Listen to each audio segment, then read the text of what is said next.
একজন গরিব ছেলে নিজের শেষ খাবারটা একজন অচেনা বৃদ্ধকে দিয়ে দিয়েছিল, কিন্তু সে তখনও জানত না এই ছোট্ট কাজটাই একদিন তার পুরো জীবন বদলে দেবে।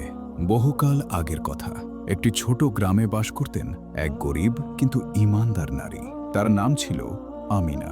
তার একমাত্র ছেলে ছিল ইউসুফ।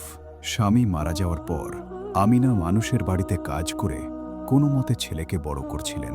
তাদের ছোট্ট কুঁড়ে ঘরে প্রায়ই খাবার থাকত না।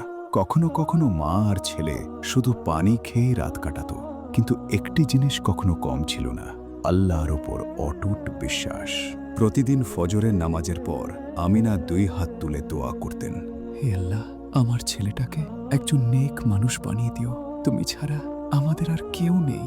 একদিন ইউসুফ বাজারে একটি দোকানে কাজ পেল। সারাদিন পরিশ্রম করার পর দুপুরে তাকে সামান্য খাবার দেওয়া হলো। ঠিক তখনই দোকানের সামনে এক বৃদ্ধ ভিক্ষুক এসে দাঁড়ালেন। কাঁপা কাঁপা গলায় তিনি বললেন, বাবা, অনেক ক্ষুধা লেগেছে, একটু খাবার দেবে?